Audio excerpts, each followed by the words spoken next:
Y'all get ready for a deception like you've never seen before. I believe this is going to be how they bring about this Antichrist. Let me show y'all a video of what they're saying about this comet 3I Atlas. Now to a story that we have been monitoring for months. If you regularly watch Finnerty, you will be familiar with this next story. Right now, as we speak, 3I Atlas, an enormous glowing object the size of Manhattan, is speeding toward Earth on what appears to be a planned, coordinated trajectory. It's going so fast that you could fly from New York to Los Angeles in just 1 minute. Now, conventional scientists say that it's just a comet. Of course they're going to say that. But it's doing things that comets just don't do. No comet we've ever seen. So what is it? Joining us now to answer that question, Harvard astrophysicist Dr. Avi Loeb, and member of the House Oversight Committee, and someone who took part in the UAP hearings just last month, Tennessee Congressman Tim Burchett. Gentlemen, great to have you back on. Dr. Loeb, I want to start with you. October 3rd is an important date in this 3I Atlas saga. Why is today so important, and what are we now learning about this thing? For a simple reason, a picture is worth 1,000 words. And we are about to get the highest resolution images of 3I Atlas when it comes within 29 million kilometers from Mars. There are several orbiters, one that was deployed by NASA around Mars, and it has a camera.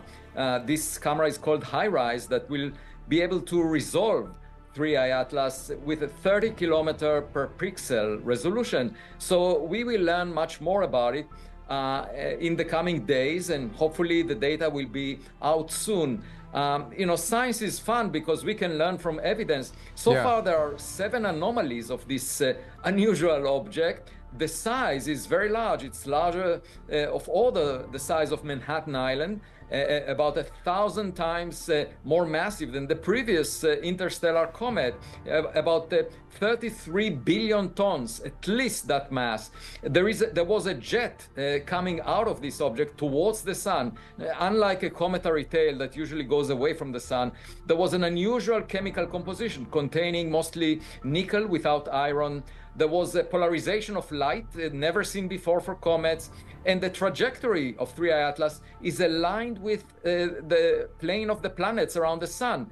The arrival time was fine-tuned to come very close to Mars today, and later to Jupiter and Venus. And and also I noticed that the arrival direction of 3I Atlas was coincident with the direction from where we got the most powerful radio signal back in 1977 that was called the WOW signal, still unresolved. Now you tell me how we can get crystal clear pictures of outer space, but we can't get no crystal clear pictures of a UAP or Bigfoot. That's your first sign that all of this is fake and it's leading to a deception. Because space ain't what they say it is. There is no heliocentric model. That model's made up by Satan to try to disprove God. And before I go further, this is all speculation and just for entertainment purposes only.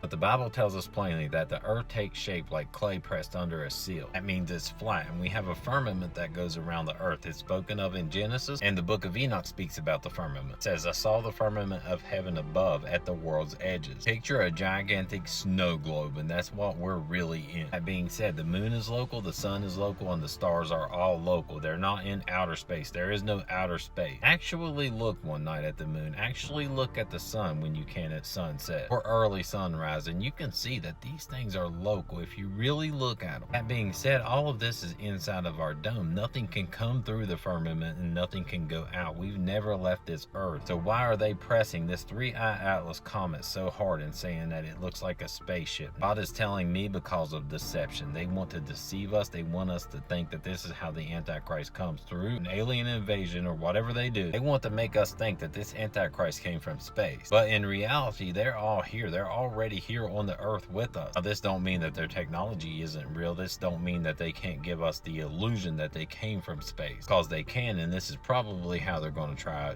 to show up through the sky. And they know when they make themselves look like they came from space, people are going to think they're gods, but they're not gods. They're fallen angels, they're demons, and they're the devil. We're cast down to the earth, the devil and his angels. The Bible tells us in 2 Thessalonians 2 that Satan will give him all power, false signs, and lying wonders. So this Antichrist, when he comes, he's going to have power. He's He's going to seem supernatural, and he's going to do things that we could never imagine. He's going to come to this earth good, presenting nothing but good things, healing people, walking on water, possibly flying. Apocalypse of Elijah says he'll tell the sun to fall, and it will fall. He'll tell it to darken, and it will darken. He'll tell the moon to become bloody, and it will become bloody. He'll tell the earth to shake, and it will shake. He'll tell the sea to dry up, and it will dry up. He will cast out demons. He will heal the lepers. He will change his appearance and become an old man and a young child as often as he wishes. But he is unable to raise the dead. Only the true Christ has the power to raise the dead. By this you will know that he is not the true Christ. He is the son of perdition. What people need to know is that this Antichrist is going to come good. He's going to try to deceive as many people as he can into believing that he's the Messiah. Jesus already told us, see that I have told you this beforehand. If they say he's in the desert, don't even go out and look. If they say he's in the inner rooms, don't believe them. As lightning flashes from the east to the west, that will be my coming. Jesus is telling us his coming is going to be quick. Not no man to this earth. Jesus isn't coming back no man to this earth trying to convince us that he's God. He's saying, so when you see this man come, you already know it's not me. Do not believe him. Do not bow down to him. Don't worship him, and don't take his mark. If you do, you're going to be automatically damned to hell, and you're going to be left on this earth to go through the wrath of God. Don't take his mark, whatever you do, and be willing and ready to die for Jesus if it comes down to it, and it probably will.